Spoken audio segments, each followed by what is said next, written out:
Dear friends, कैसे हैं आप लोग। आई होप कि आप लोग बहुत ही अच्छे होंगे और अपने अपने एग्ज़ाम की तैयारी बहुत ही अच्छे से कर रहे होंगे। तो दोस्तों, आज की क्लास में हम लोग स्टडी करने वाले हैं आवेशों का प्रवाह कैसे होता है, how to follow the charge.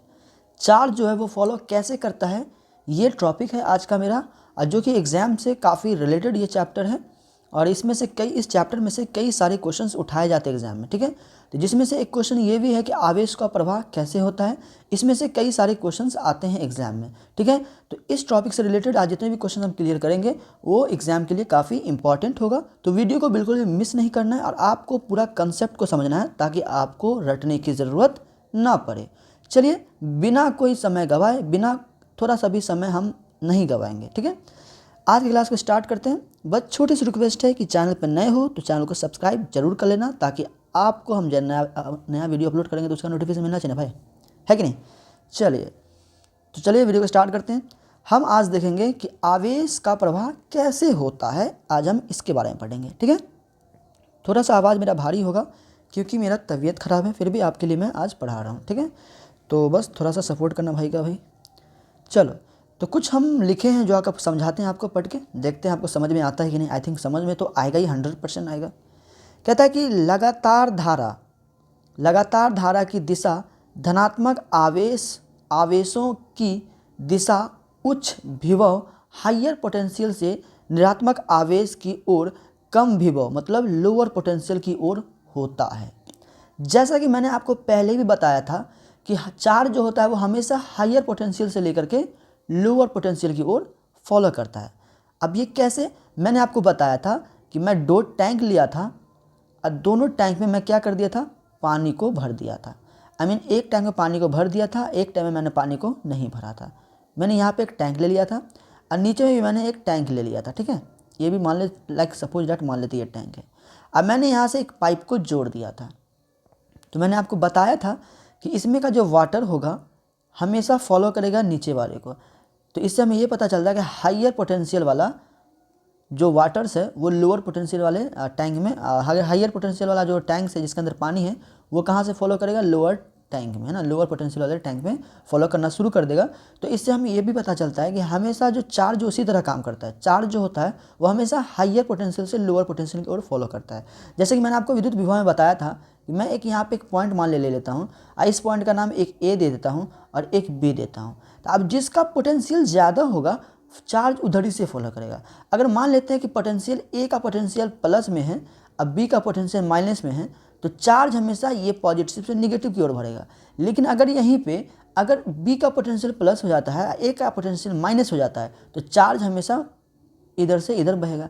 मतलब जिसका पोटेंशियल, जिसकी मात्रा, चार्ज की मात्रा जिसमें ज़्यादा होगी वो फॉलो हमेशा नीचे वाले की ओर करेगा। मसला ये हुआ कि ये जो हायर पोटेंशियल है, ये हायर पोटेंशियल लोअर पोटेंशियल को फॉलो करेगा। जैसे पानी का बहाव होता है उच्च से लेयर में, है ना। उच्च लेवल से अगर पानी को हम बहाते हैं तो लोअर लेयर, है ना, नीचे की ओर वो बहना शुरू कर देता है। तो चार्ज भी वैसे ही होता है, वो हमेशा नीचे की ओर फॉलो करता है, मतलब हायर पोटेंशियल से लोअर पोटेंशियल की ओर, ठीक है। तो कहने का अर्थ ये हो गया कि थोड़ा सा फिर से समझाता हूँ, इसको मिटाता हूँ, ठीक है। अब देखिए, मतलब लगातार धारा की दिशा धनात्मक आवेशों की दिशा उच्च विभव हायर पोटेंशियल से ऋणात्मक आवेश की ओर लोअर पोटेंशियल की ओर होता है। मतलब हमेशा चार्ज पॉजिटिव से निकलता है और निगेटिव की ओर जाता है, क्योंकि पॉजिटिव का जो पोटेंशियल होता है वो ज़्यादा होता है और निगेटिव का पोटेंशियल कम होता है। विद्युत धारा इलेक्ट्रॉनों की गति से जुड़ी होती है, जिनके कारण विभव से उच्च विभव जो है, ऋणात्मक विभव जो है वो उच्च विभव धनात्मक की ओर गति होती है। इसलिए विद्युत धारा की दिशा विपरीत होती है। मतलब ये हुआ कि चार्ज जो है वो 2 तरह से फॉलो करता है। एक प्लस वाला चार्ज जो है इसका पोटेंशियल ज़्यादा होता है तो ये मूव करता है इस साइड की ओर, ठीक है। ये इधर से मूव करता है और यहाँ से ये निगेटिव की साइड चला जाता है। और सेम इसी बार में एक और अपोजिट काम होता है। अपोजिट क्या होता है कि अब यहाँ पे ना इलेक्ट्रॉन का वाहन होता है। इलेक्ट्रॉन का वाहन क्या होता है, निगेटिव की ओर से बहता है और ये पॉजिटिव की ओर जाता है। मतलब ये हुआ कि जब पॉजिटिव चार्ज इधर से ये मूव करके ये निगेटिव की ओर आता है, तो निगेटिव वाला भी चार्ज जो होता है वो इधर से मूव करके क्या आता है, इस साइड आता है, पॉजिटिव की तरफ आ जाता है। तो इसलिए बोला गया चार्ज जो है वो क्या है, मतलब अपोजिट होता है, विपरीत होता है। मतलब कहने का अर्थ ये हुआ कि जब पॉजिटिव चार्ज इधर से मूव करके हायर पोटेंशियल से लोअर पोटेंशियल की ओर जाएगा, हायर पोटेंशियल से लोअर पोटेंशियल, इधर से लेकर के जब चार्ज यहाँ से चलते उलते आते आते यहाँ से ये इधर से वो बहेगा, तो इससे ये हो जाएगा कि पॉजिटिव हायर पोटेंशियल से लोअर पोटेंशियल की ओर बढ़ गया। लेकिन अब जो है वो इलेक्ट्रॉन जो है ये भी क्या करेगा, ये हायर पोटेंशियल की ओर से बहेगा और लोअर पोटेंशियल की ओर चला जाएगा। मतलब ये हुआ कि अगर हम किसी बल्ब को जलाना है तो हम एक बैटरी को लेना पड़ेगा हमें, ये मान लेते हैं पॉजिटिव चार्ज वाला है, ये निगेटिव वाला है, ये पॉजिटिव ये निगेटिव है। अब यहाँ से एक वायर हम जोड़ देते हैं, ठीक है, और यहाँ पे ये बल्ब लगा देते हैं। अब जैसे ही वायर को जोड़ेंगे तो पॉजिटिव चार्ज इधर से फॉलो करना शुरू कर देगा और ये यहाँ से लेके इस निगेटिव में आके कन्वर्ट निगेटिव में आ जाएगा। ये रासायनिक अभिक्रिया के द्वारा होता है, ठीक है। अब ये पॉजिटिव चार्ज इधर जाएगा, तो अब ये पॉजिटिव है इसलिए इधर जा रहा है क्योंकि इधर निगेटिव है, तो ये इसको अट्रैक्ट कर रहा है। अब वैसे ही यहाँ पे क्या होगा कि अब यहाँ पे जितने भी निगेटिव चार्ज होंगे वो क्या होगा, इस निगेटिव इसको रिपेल करेगा। तो ये निगेटिव चार्ज किसको अट्रैक्ट करेगा, निगेटिव चार्ज को कौन अट्रैक्ट करेगा, तो निगेटिव चार्ज को पॉजिटिव अट्रैक्ट करेगा और पॉजिटिव चार्ज को निगेटिव अट्रैक्ट करेगा कि नहीं। तो उसी तरह जब पॉजिटिव चार्ज इधर से मूव करके जाता है तो उसी तरह इधर से निगेटिव चार्ज भी मूव करके पॉजिटिव चार्ज की ओर आता है। तो इसीलिए हम कहते हैं कि उच्च विभव की ओर गति करता है, इसीलिए विद्युत धारा जो होता है वो दिशा विपरीत होती है। मतलब पॉजिटिव चार्ज इधर से फॉलो करेगा तो निगेटिव चार्ज इधर से भी फॉलो करता है। तो ये याद रखिएगा। तो हमेशा याद रखिएगा, आपको ऑब्जेक्टिव में एग्जाम में 1 मार्क में पूछा जाएगा कि चार्ज जो है वो किस तरह फॉलो करता है। तो याद रखिएगा, चार्ज हमेशा हाइयर पोटेंशियल से लोअर पोटेंशियल की ओर फॉलो करता है। क्लियर है? चलिए हम आगे चलते हैं। तो जैसा कि मैंने इस फिगर में सेटिस्फाइड कर दिया है कि पॉजिटिव चार्ज निकल के जाता है निगेटिव चार्ज में और निगेटिव चार्ज निकल के जाता है निगेटिव इलेक्ट्रॉन जो होते हैं वो निकल के पॉजिटिव इलेक्ट्रॉन में जाते हैं, ठीक है, पॉजिटिव टर्मिनल पे चले जाते हैं। अब बात करते हैं यहाँ पे, समझ में आया ना भाई, क्या समझे, मसला एक ही है, बस एक ही याद रखना, चार्ज जो है वो हाइयर पोटेंशियल से लोअर पोटेंशियल की ओर बहता है और पॉजिटिव चार्ज का जो पोटेंशियल होता है वो हाइयर होता है। तो इसलिए ये पॉजिटिव चार्ज मूव करके लोअर की ओर चला जाता है। अब जैसे ये पॉजिटिव चार्ज मूव करके लोअर की ओर जाता है, निगेटिव की ओर जाता है, वैसे ही सेम निगेटिव इलेक्ट्रॉन जो होता है वो इधर से मूव करता है और ये मूव करके पॉजिटिव चार्ज की ओर आता है। तो चार्ज जो होता है उसके विपरीत होता है और हाइयर पोटेंशियल से लोअर पोटेंशियल की ओर फॉलो करता है, याद रखना, ठीक है। चलो अब यहाँ पे कुछ लिखे हैं, आवेश 2 प्रकार के होते हैं। आवेश कितने प्रकार के होते हैं? 2 तरह के होते हैं। एक होता है धनात्मक, जैसे कि मैंने बताया, एवं एक होता है ऋणात्मक। आवेश का नाम से जाना जाता है, एक धनात्मक आवेश के नाम से जाना जाता है, एक ऋणात्मक आवेश के नाम, जिसे हम इंग्लिश में कहते हैं पॉजिटिव चार्ज, इसको कहते हैं पॉजिटिव चार्ज और इसको कहते हैं निगेटिव चार्ज, ठीक है, याद रखिएगा। एक होता है पॉजिटिव चार्ज, एक होता है निगेटिव चार्ज। ये तो बच्चे भी याद रखते हैं कि 2 तरह के चार्ज होते हैं, पॉजिटिव और निगेटिव। चलो ये तो हो गया आवेश कैसे प्रवाह करता है, तो हाइयर पोटेंशियल से लोअर पोटेंशियल की ओर फॉलो करता है चार्ज। अब आते हैं यहाँ पे बैटरी एंड सेल्स के बारे में जानते हैं। बैटरी और सेल्स एवं बैटरी। कहता है सेल्स कहो या बैटरी कहो बात बराबर है, लेकिन थोड़ा सा अंतर है। अब क्या है मैं बताता हूँ, आगे बताता हूँ, ठीक है। सेल्स कहो या बैटरी कहो, एक ऐसी युक्ति है, एक ऐसा डिवाइस है, इसको हम एक ऐसा डिवाइस कह सकते हैं जो अपने अंदर हो रहे रासायनिक अभिक्रियाओं के द्वारा सेल्स के दोनों इलेक्ट्रोड्स के बीच विभवांतर बनाए रखती है। अब क्या विभवांतर, मसला क्या हुआ भाई, मतलब ये हुआ कि बैटरी जो होता है वो एक रासायनिक अभिक्रिया, उसके अंदर एक रासायनिक तरीके से अभिक्रिया की तरह वो काम करता है। इसके अंदर पॉजिटिव और निगेटिव चार्ज होते हैं। अब ये क्या करता है, हमें पता है कि हर एक वायर में इलेक्ट्रॉन और प्रोटॉन फ्री में होते हैं। जैसे कि यहाँ देखिए, यहाँ पे क्या इलेक्ट्रॉन है एंड प्रोटॉन, दोनों चार्ज क्या है, इसको जूम करके थोड़ा सा मैं आपको दिखाता हूँ। चलो ये देखिए, समझ में आया। ऐसे क्या होता है, ये जो होता है माइनस वाला प्लस वाला दोनों क्या होता है फ्री में ऐसे घूमते रहते हैं, क्या करते रहते हैं, ऐसे करके मूव करते रहते हैं, एक पॉजिटिव एक निगेटिव, एक पॉजिटिव एक निगेटिव, इस तरह उसके अंदर होते हैं, ठीक है। लेकिन ये बिखरा पड़ा होता है, क्या होता है, ये बिखरा पड़ा होता है, हमें इसके अंदर कंटिन्यूसली मतलब एक सीरीज में नहीं बना रहता है, बिखरा पड़ा रहता है। लेकिन जैसे ही हम बैटरी को इस वायर्स को जोड़ देते हैं, वायर को क्या करते हैं, बैटरी से जोड़ देते हैं, क्या करते हैं बाबू, वायर को बैटरी से जैसे हम जोड़ते हैं तो वैसे ही क्या होता है कि इसके अंदर पॉजिटिव वाला पॉजिटिव की ओर, निगेटिव वाला निगेटिव पे आ जाता है। मतलब ये हुआ कि ऑटोमेटिक चार्ज अपने सीरीज में फॉलो करना स्टार्ट कर देता है। मतलब पॉजिटिव वाला चार्ज जो होता है वो निगेटिव की ओर फॉलो करना शुरू कर देता है, और निगेटिव वाला चार्ज जो है वो पॉजिटिव की ओर फॉलो करना शुरू कर देता है। इस तरह से जैसे हम बैटरी लगाते हैं, मतलब हर एक वायर में जितने भी चालक पदार्थ है सभी के अंदर इलेक्ट्रॉन प्रोटॉन पाए जाते हैं। अब ये इलेक्ट्रॉन प्रोटॉन खुली अवस्था में होते हैं। क्या होते हैं? खुली अवस्था में रहते हैं, ये स्वतंत्र अवस्था में रहते हैं। ठीक है, याद रखिए, ये स्वतंत्र अवस्था में रहते हैं, इसका कोई मिलावट नहीं होता, कोई कहीं पे कोई कहीं पे कोई कहीं पे बिखरा हुआ पड़ा रहता है। लेकिन इसी चार्ज को फॉलो करवाने के लिए हम लोग का एक सेल का इस्तेमाल करना पड़ता है। जैसे हम वायर में सेल लगाते हैं तो इलेक्ट्रॉन प्रोटॉन एक्टिव हो जाता है और सेल के द्वारा, बैटरी के द्वारा इलेक्ट्रॉन प्रोटॉन मूव करना शुरू कर देता है। अब ये पॉजिटिव चार्ज जो है वो निगेटिव की ओर फॉलो करना शुरू कर देता है। क्यों निगेटिव की ओर फॉलो करना शुरू करेगा? क्योंकि पॉजिटिव जो है वो पॉजिटिव एक दूसरे को क्या करता है? रिपेल करता है। एक दूसरे को क्या करता है? रिपेल करता है। क्या करता है बाबू रे? रिपेल करता है। एक दूसरे को क्या करेगा? रिपेल करेगा। लेकिन पॉजिटिव और निगेटिव जो होगा वो एक दूसरे को क्या करेगा? अट्रैक्ट करेगा। क्या करेगा? अपनी ओर खींचेगा। तो ये याद हम तो पहले बताए हुए हैं, पॉजिटिव निगेटिव क्या करता है? अट्रैक्शन बनाता है, और निगेटिव डिसअट्रैक्शन बनाता है ना। एंड पॉजिटिव भी डिसअट्रैक्शन बनाता है, तो दोनों को क्या रिपेल्स करता है, इसको क्या करता है? अट्रैक्ट करता है।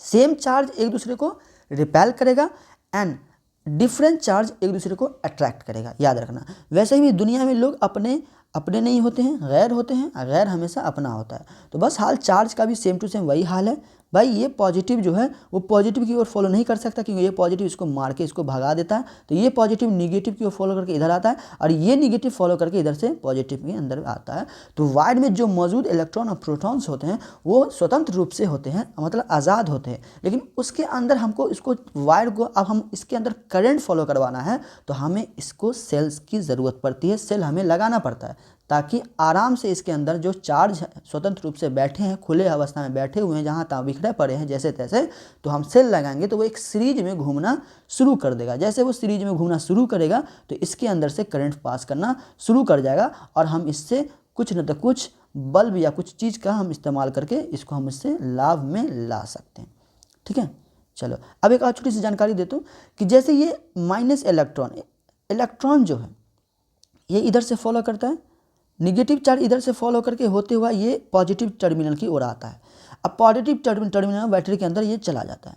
फिर बाद में रासायनिक अभिक्रिया के कारण वो निगेटिव जैसे इधर से गया है तो वो इधर से फिर अंदर से आकर के ये इसके अंदर ही आ जाता है, निगेटिव अपने पॉइंट पे वो आ जाता है। ठीक है, और उसके बाद जैसे पॉजिटिव इधर से मूव करके यहाँ से जाता है, यहाँ तक आता है, तो फिर यहाँ पे ये पॉजिटिव नहीं रुकता, ये अपने पॉइंट पे फिर वापस आ जाता है, ये याद रखिएगा। ठीक है, उसके बाद फिर हम लोग को चार्ज करते हैं, फिर सेम टू सेम वही प्रोसेस होता रहता है।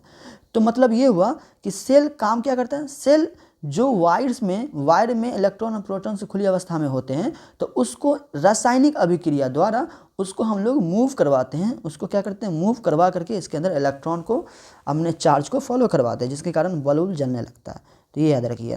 तो हमने लिखा है क्या? सेल या बैटरी एक ऐसी युक्ति है, एक ऐसा डिवाइस है जो अपने अंदर हो रहे रासायनिक अभिक्रियाओं के द्वारा सेल्स के दोनों इलेक्ट्रॉनों के बीच में विभवांतर पैदा कर देता है। विभवांतर हम पहले बताए थे कि ए से लेकर बी तक हमें किसी चार्ज को क्या करना है? फॉलो करवाना है। तो अब यहाँ से लेके यहाँ, ये हायर पोटेंशियल, ये लोअर पोटेंशियल, तो चार्ज यहाँ से लेके यहाँ तक फॉलो करेगा। अब यहाँ से लेके यहाँ तक कितना चार्ज फॉलो कर रहा है ये हमको कौन बताएगा? विभवांतर बताता है। तो बस यही है कि हमें यहाँ पे एक बैटरी लगा दिए और इस वायर में यहाँ पे हमने क्या कर दिया? विभवांतर लगा दिया, या एक वायर यहाँ पे एक यहाँ से लगा दिया, किसको? विभवांतर को। अब नापते हैं भाई कितना वोल्ट चार्ज बह रहा है, इसके हिसाब से हम पता कर लेते हैं। तो ये हमें वोल्टेज बता देता है कितना वोल्टेज से कितने रफ्तार से चार्ज फॉलो कर रहा है। ठीक है, तो इस तरह से हम पता करते हैं। तो बीच के विभवांतर को बनाए रखते हैं। अगर हम बैटरी का सेल्स हटा देते हैं, इसका कनेक्शन हटा देते हैं, अगर जैसे हम स्विच को यहाँ पे दबा दिए, ठीक है, जैसे स्विच दबा दिए तो अब ये क्या हुआ? ये स्विच ऑन हो गया है, तो अपना अपना ये अवस्था कर लिया, लेकिन ये स्विच अभी ऑफ है। तो स्विच ऑफ है तो ये खुली अवस्था में है। तो जब तक इसको स्विच को ऑन नहीं करेंगे, जब तक हम बैटरी से प्रेशर नहीं देंगे तब तक पॉजिटिव पॉजिटिव वाले से रिपेल नहीं करेगा, निगेटिव निगेटिव वाले से रिपेल नहीं करेगा। तो जैसे हम बैटरी यूज़ करते हैं तो बैटरी का जो फोर्स होता है, निगेटिव वाला चार्ज होता है, वो निगेटिव को क्या करता है, एकदम ठेल देता है। क्या करता है, निगेटिव को एकदम ठेलते हुआ ले जाता है कहाँ, पॉजिटिव वाली तरफ। अब पॉजिटिव वाला चार्ज जो है वो पॉजिटिव को एकदम ठेलते हुआ कहाँ ले जाता है, निगेटिव वाली तरफ। इस तरह से ये प्रोसेस चलता रहता है ताकि हमारा क्या हो, बल्ब जल सके, हम इसका इस्तेमाल कर सके, उस चार्ज का इस्तेमाल कर सके। याद रखिए ये काम कौन करता है, बैटरी करता है। विभवांतर बनाए रखने के लिए हम लोग बैटरी का इस्तेमाल करते हैं। अब इसके कुछ इंपॉर्टेंस पॉइंट को समझते हैं, ठीक है।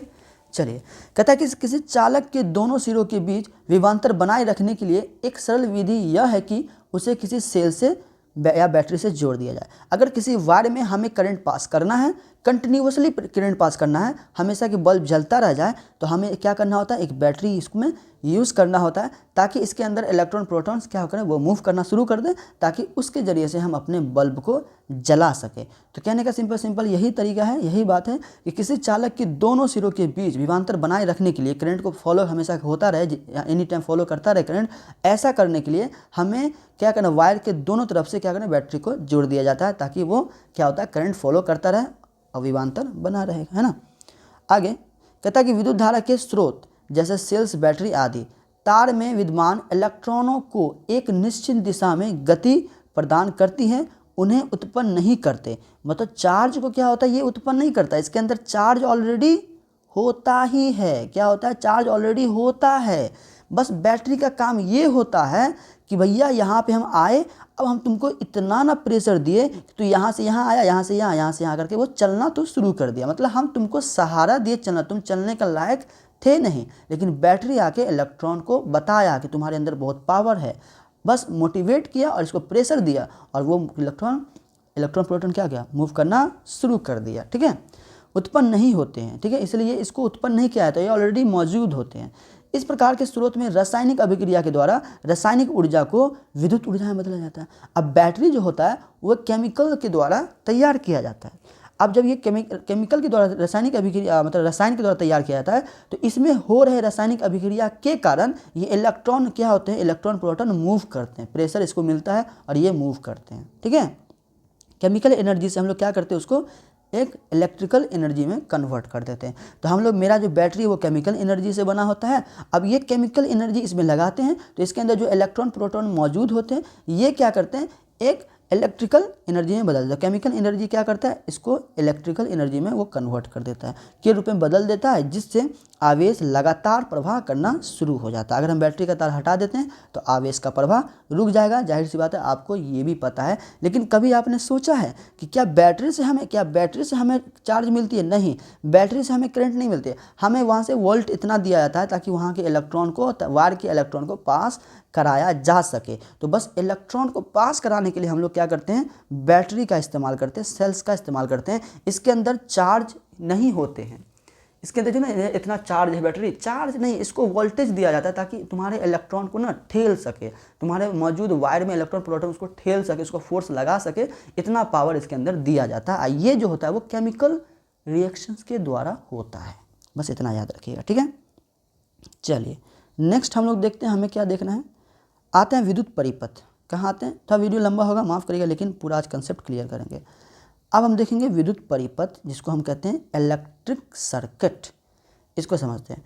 कहता है कि विद्युत परिपथ बनाने के लिए हमें तांबे के तार के दोनों टुकड़ों को सहायता से टॉर्च के लिए एक बल्ब तथा एक बैटरी को जोड़ने पर बल्ब जल उठता है। मतलब ये हुआ कि एक हम वायर लेते हैं, तांबा का वायर लेते हैं, इसके अंदर हम क्या करते हैं, इसके अंदर हम करते हैं एक क्या करते हैं, बड़ों को हम बताते हैं। ये वायर लिए और यहाँ पे हम बल्ब लगा देते हैं, ठीक है। ये बल्ब हम इस तार में बल्ब लगा दिए, यहाँ से जोड़ दिए बल्ब और जोड़ दिया, यहाँ पे हम बैटरी लगा दिए। अब इसको हम पूरा करने के लिए हमें क्या करना पड़ता है, एक बैटरी लेना पड़ता है, परिपथ को बनाने के लिए एक बैटरी लेना पड़ता है और एक बल्ब लेना पड़ता है, एक कुंजी भी लेना पड़ता है। कुंजी क्या, बटन, ताकि हम अपने ज़रूरत के हिसाब से अपने अनुसार बल्ब को जला सके, एक कुंजी लिया जाता है। अब इस सारे को, एक वायर लो, एक बल्ब लो, एक बैटरी लो, एक कुंजी लो और आपका परिपथ हो गया तैयार। तो परिपथ कैसे बनाया जाता है, तो कहता है कि विद्युत परिपथ बनाने के लिए हमें तांबे की जरूरत है, जो चालक होगा, तांबे की जरूरत पड़ती है, तांबे तार की 2 टुकड़े की सहायता से, मतलब तांबे का 2 टुकड़ा होना है, एक पॉइंट ये होता है, एक पॉइंट ये होता है, तांबा हमेशा तार तो ऐसे ही होता है। अब कहता है कि से टॉर्च के एक बल्ब तथा टॉर्च का एक बल्ब की ज़रूरत पड़ेगी एंड एक बैटरी की ज़रूरत पड़ती है, और जैसे हम इसको जोड़ते हैं तो बल्ब जल उठता है। अब कहोगे यहाँ पे बटन का इस्तेमाल, बटन लगा भी दो तो ठीक है, नहीं लगा तो उससे हम अपने अनुसार जल बुझ कर सकते हैं, ठीक है, जल और बंद कर सकते हैं।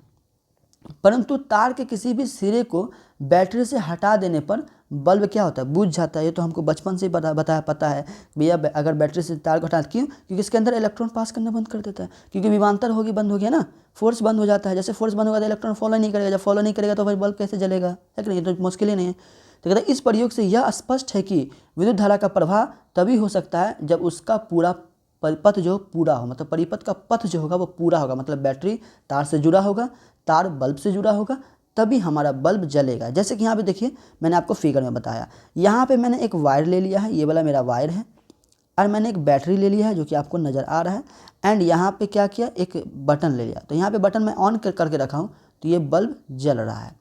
लेकिन जैसे मैं इसका कनेक्शन हटा देता हूँ, तोड़ देता हूँ, तो ये बल्ब ऑफ हो जाता है। इससे यह पता चलता है कि अगर हमें बल्ब को जलाए रखना है तो हमें परिपथ को कंटिन्यूसली जोड़ के रखना होगा। लेकिन जैसे हम परिपथ से अपने एक वायर को हटा देते हैं तो मेरा परिपथ क्या होता है, टूट जाता है, जिसके कारण बल्ब नहीं जलता है। और हमें लगातार विद्युत धारा को प्रवाह करने के लिए, हमें विभवांतर बनाए रखने के लिए हमें कंटिन्यूसली तार को जोड़ के रखना पड़ेगा, तभी यहाँ पे ये बल्ब जलेगा। तो ये वाला बल्ब कंटिन्यूसली जल रहा है, ये वाला ऑफ है, क्योंकि इसमें क्या है, तार हटा दिया गया है और इसमें तार कंटिन्यूसली जुड़ा हुआ है, इसलिए बल्ब जल रहा है। परिपथ से तैयार इतना ही चीज़ होता है।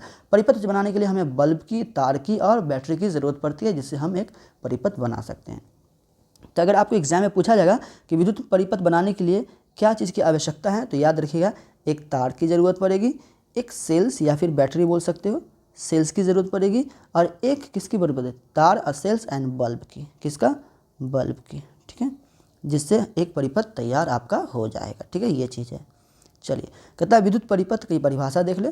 कहता है जिस पथ से होकर, अब यहाँ पे आपको एग्जाम में लिखना है तो आप इस तरह से एग्जाम में लिख सकते हैं, कोई दिक्कत नहीं, आपका एग्जाम में इतना लिख दीजिए, काम चल जाएगा। देखिए हम क्या लिखें, कहता है जिस पथ से होकर विद्युत धारा प्रवाह होता है उसे विद्युत परिपथ कहते हैं, इलेक्ट्रिक सर्किट कहते हैं। जाहिर सी बात है, जिस जगह से मतलब जिस पथ से होकर विद्युत धारा प्रवाह हो जाए उसे क्या कहेंगे, इलेक्ट्रिक सर्किट कहेंगे ना, सिंपल है। तो इस तरह से आप एग्जाम में लिख सकते हैं, एग्जाम में आएगा तो, ठीक है।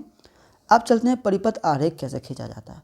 तो चूंकि हमको पता है कि डेली लाइफ में हम लोग बल्ब लेते हैं, तार लेते हैं और कर लेते हैं, लेकिन अगर हम कॉपी पे इसको दिखाना तो किस तरह दिखाना है, कॉपी पे तो हमें फिगर बनाना पड़ता है, तो हमें उसका सिंबल लिखना पड़ता है ना। तो देखिए, कहता है किसी विद्युत परिपथ के विभिन्न अवयवों की व्यवस्था को उनके प्रतीकों द्वारा दर्शाने वाले आरेख को परिपथ आरेख कहते हैं। फिर से सुनिए, फिर से सुना देता हूँ। कहता है किसी विद्युत परिपथ के विभिन्न अवयवों को की व्यवस्था को उनके प्रतीकों द्वारा, है ना, दर्शाने वाले आरेख को परिपथ आरेख कहते हैं। जैसे यहाँ ध्यान दीजिए, अब हमें यहाँ पे अगर परिपथ आरेख बनाना है तो सबसे पहले हमें वायर लेना पड़ता है। क्योंकि हम वायर को हम तो कॉपी पे कैसे बताएंगे, 3D में बना नहीं सकते हैं, तो हम वायर को एक चेन द्वारा, एक चेना द्वारा हम समझ लेते हैं ये मेरा क्या है, एक वायर है। हमने एक वायर इस तरह से अपने हिसाब से ले लेते हैं। तो ये मेरा पहला प्रतीक वायर का प्रतीक हो गया। अब हमें बल्ब लेना है तो बल्ब को हम इस तरह से बना देते हैं, ये बल्ब का प्रतीक हो गया। अब हमें बैटरी लेना है तो बैटरी को हम इस तरह से बना देते हैं, ये मेरा क्या हो जाता है, बैटरी हो जाता है, ये मेरा प्रतीक हो गया। अगर हमें एम्पियर लेना है तो हम यहाँ पे क्या करते हैं, एक गोला कर देते हैं यहाँ पे, और एम्पियर हम लगाना चाहें तो एम्पियर लगा देते हैं यहाँ पे, जिसके हमें पता चलता है ये एम्पियर हो गया। अगर आपको कुंजी लेना है तो कुंजी के लिए आप यहाँ पे से, कुंजी मतलब बटन, तो यहाँ पे ले करके यहाँ पे एक बूंदा डाल दीजिए, ये मेरा क्या होगा, कुंजी की हो जाएगा, कुंजी हो जाएगा। तो ये सारा चीज़ प्रतीक से हम लोग दिखाते हैं।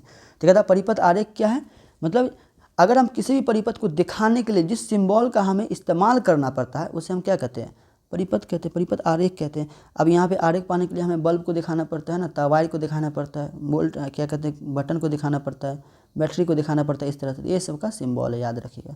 बस थोड़ा मोड़ा इन्फॉर्मेशन दे रहा हूँ ताकि आपको टेंशन ना हो। अब आता है मेरा एग्जाम के लिए काफ़ी इंपॉर्टेंट क्वेश्चन, एमीटर और वोल्ट मीटर। बहुत ही इंपॉर्टेंट क्वेश्चन है जो कि एग्जाम में कई बार पूछे जाते हैं, ठीक है, तो इसको मिस मत करना है। एमीटर किसे कहते हैं, बहुत जल्दी जल्दी मैं बताऊंगा क्योंकि टाइम बहुत ज़्यादा और आप इतना लंबा वीडियो देखना पसंद नहीं करते हैं। चलिए, एमीटर कहता है कि विद्युत धारा के मापने की युक्ति को एमीटर कहा जाता है। क्या कहा जाता है? विद्युत धारा के मापने की युक्ति को एमीटर कहा जाता है। एमीटर को इस तरह से इंडिकेट करते हैं, ए से। किससे? ए से, याद रखिएगा, ठीक है। चलिए, कहता है खुद से जांच करने का तरीका। अब अगर मान ले हमें कहता है एमीटर से हमें अगर एम्पियर को जांचना होगा, कि विद्युत धारा को मापना होगा, तो कैसे मापेंगे? यहाँ ध्यान दीजिए। तो एमीटर जो है वो विद्युत धारा मापने की युक्ति, जैसे मैंने विद्युत धारा को मापने की एक युक्ति है एमीटर। चलो, तो उसको किस तरह मापेंगे? विद्युत धारा मापना है तो हम किस तरह मापेंगे? तो मापने की तरीका को देखो। एमीटर को परिपथ में इस प्रकार लगाया जाता है कि धारा के उसके धनात्मक टर्मिनल से पॉजिटिव से प्रवेश करें तथा ऋणात्मक टर्मिनल से बाहर निकले। जैसे यहाँ दीजिए, अगर आपको यहाँ पे दिखाना है तो सबसे पहले आप क्या करें? यहाँ से वायर निकले, यहाँ से निकाले, और यहाँ पे एक एमीटर जोड़ दें, और यहाँ से बल्ब से वायर में करंट पास हो रहा है। ये निगेटिव इधर से बहेगा और यहाँ से ये पॉजिटिव बहेगा। इससे हमें ये क्या पता चल जाएगा? हमें विद्युत धारा पता चल जाएगा कि इसमें विद्युत धारा कितना फॉलो कर रहा है, इस तरह से। जैसे कि आपने देखा होगा इस मशीन को, काफ़ी अपने मोबाइल की दुकान में देखा होगा। इलेक्ट्रिक मोबाइल जो फ़ोन चलाता है, मान लीजिए पहले के टाइम में हम जाते थे फ़ोन लेकर के चेक करता है बैटरी में कितना करंट था, तो यहाँ पे हम चेक करते थे। इस तरह से आपने इस मशीन को देखा होगा, करंट को चेक करने का, कितना करंट फॉलो कर रहा है, ये चेक करने का मशीन था। ये देख के आप पता लगा सकते हैं, ठीक है। अब आता है वोल्ट मीटर। हम जल्दी जल्दी बता रहे ताकि वीडियो काफ़ी लंबा हो रहा है, ठीक है। वोल्ट मीटर कहता है जिस यंत्र द्वारा किसी विद्युत परिपथ में किन्हीं दो बिंदुओं के बीच विभवांतर को मापा जाता है उसे वोल्ट मीटर कहता है। विभवांतर मतलब कितना वोल्टेज, एक वायर में कितना वोल्टेज जा रहा है, कितना वोल्टेज से करंट पास हो रहा है, उस वोल्टेज के नापने के लिए हमें किसका? वोल्ट मीटर का इस्तेमाल करना पड़ता है। अब वोल्ट मीटर को हम लोग वी से इंडिकेट करते हैं। क्या चीज़ से? वी से इंडिकेट करके इस तरह का फिगर बना दिए, जाके ये मेरा वोल्टेज का तरीका निशान है, ठीक है। अब यहाँ देंगे खुद से जांच करें। अगर आपको खुद से जांच करना है तो हम जैसे हम एमीटर से हम लोग विद्युत धारा मापते थे, वैसे उसको नहीं मापा जाता है। हमें क्या करता है कि हमें एमीटर से विद्युत धारा मापने के लिए हम क्या करते हैं? सीधा एक वायर लेते हैं, एक बैटरी रहता है यहाँ पे, अब बैटरी से लगा करके हम क्या करते हैं? सीधा हम जोड़ देते हैं। हम एक पॉइंट पे जोड़ते हैं ना, जैसे कि हम यहाँ पे जोड़ देते हैं। जैसे मान लीजिए यहाँ मेरा बल्ब होता है तो यहाँ पे हम जोड़ देते हैं एमीटर को, जिससे हमें पता चल जाता है किस तरह हमें बनाना है। लेकिन हमें वोल्ट मीटर से अगर हमें वोल्टेज को मापना है, ठीक है, विभवांतर को मापना है, तो हमें इस तरह नहीं करना पड़ता है। हमें दो वायर को, एक पॉजिटिव तार से लेना होता है, एक निगेटिव तार को, एक पॉजिटिव तार एक निगेटिव चार्ज को ले करके हमें यहाँ पे वोल्टेज को, आप चाहे तो यहाँ पे भी ले सकते हैं, एक इधर से ले और एक इधर से ले। अब यहाँ पे आप यहाँ पे ले लें, यहाँ पे लगा दें। अब इससे पता चल जाएगा आपको, ये मीटर बता देगा कि यहाँ से लेके फॉलो करके यहाँ से जो आ रहा है करंट जो आ रहा है, तो कितना वोल्टेज आ रहा है, ये आपको इस तरह बता देगा, जैसा कि यहाँ पे दिख रहा है, ठीक है। तो याद रखिए, ऐसा नहीं कि यहाँ पे यहाँ से पॉजिटिव जा रहा है तो यहाँ पे से ऐसे जोड़ करके चेक कर लेंगे, नहीं, ये गलत हो जाएगा, ठीक है। ऐसा नहीं करना है, हमेशा एक टर्मिनल से दूसरे अपोजिट टर्मिनल होना चाहिए। यहाँ से ये बल्ब इधर लगाना है तो एक इधर लगाना है, एक ही पॉइंट पे ऐसे नहीं लगा देना, ठीक है, वायर पे, तो ऐसा नहीं होगा, ठीक है, इस तरह नहीं। अब चलते हैं हम लोग अगले, काफ़ी इंपॉर्टेंट क्वेश्चन है, एमीटर और वोल्ट मीटर में अंतर, बहुत ही इंपॉर्टेंस, जो कि कई बार एग्जाम में 2 मार्क में ये क्वेश्चन पूछा गया है। 2 मार्क में ये क्वेश्चन जो है कई बार आपको एग्जाम में पूछा गया है, तो इसको ज़रूर आप याद रखें ताकि काफ़ी इंपॉर्टेंट है, ठीक है। चलिए, एमीटर वोल्ट मीटर अंतर देखते हैं। एमीटर और वोल्ट मीटर कहता है कि यह किसी विद्युत परिपथ में धारा की प्रबलता को मापता है, एंड यह किसी विद्युत परिपथ में किन्हीं दो बिंदुओं के बीच विभवांतर को मापता है। तो ये क्या था? विद्युत धारा को मापता है, ये विभवांतर को मापता है। ये पहला अंतर याद रखिएगा। दूसरा अंतर, यह किसी विद्युत परिपथ के श्रेणी क्रम में जोड़ा जाता है। इसे श्रेणी क्रम में जोड़ा जाता है, लेकिन इसे क्या, समांतर क्रम में जोड़ा जाता है। ये दूसरा अंतर। तीसरा अंतर, इसको एम्पियर को, एमीटर को ए से इंडिकेट किया जाता है, और इसमें वोल्टेज को वी से इंडिकेट किया जाता है, ठीक है, अंकित किया जाता है। बस इतना अंतर याद रखिए, आप एग्जाम में लिख दीजिएगा, आपको 2 नंबर एग्जाम में मिल जाएगा, ठीक है। तो ये था मेरा छोटा सा क्वेश्चन जो कि एग्जाम में पूछा जाता है, छोटा सा इन्फॉर्मेशंस। और ये चैप्टर में जो छोटा मोटा इन्फॉर्मेशन है मैंने सभी बता दिया आपको एग्जाम में पूछे जाएंगे जितने चीज़, सारे कुछ बता दिया हूँ। तो आप इस तरह से अगर आप तैयारी करते हैं तो आपके एग्जाम में जो भी क्वेश्चन आएंगे आप आराम से उसको बना सकते हैं, ठीक है। तो आशा करता हूँ कि आपको ये सारा चीज़ समझ में आज आ गया होगा। चलिए, आज के लिए इतना ही, फिर मिलते हैं हम लोग अगले क्लास में। अगले क्लास में हम ओम का नियम लेके आएंगे, जो कि काफ़ी इंपॉर्टेंट क्वेश्चन है, इसको मिस मत करिएगा, बहुत ही इंपॉर्टेंट है, बहुत ही ज़्यादा इंपॉर्टेंट है, इसको मिस कर भी मत करिएगा, ठीक है। तो ओम का नियम हम लेके आएंगे, नीचे में लिखे हुए तो, लेकिन आपको यहाँ पे दिख नहीं रहा, देखो यहाँ पे ओम का नियम लेके आए, जो कि काफ़ी इंपॉर्टेंट है, 5 मार्क में एग्जाम में पूछे जाते हैं, तो वो मिस नहीं करना, इस क्लास को जरूर अटेंड कर लेना, ये कल आपको मिल जाएगा, ठीक है, मतलब कल आपको मिल ही जाएगा। हाँ, ये क्वेश्चन मतलब कल ओम का नियम आपको बता देंगे, ये पढ़ा देंगे, ठीक है, ये 5 मार्क में एग्जाम में पूछा जाता है। चलिए आज के लिए इतना है, फिर मिलते हैं हम लोग अगले क्लास में। अभी तक चैनल पर नए तो चैनल को सब्सक्राइब कर ले ताकि अगला वीडियो अपलोड करें तो उसका नोटिफिकेशन सबसे पहले आपको मिले। आज के लिए इतना ही, फिर मिलते हैं। खुदा हाफिज़।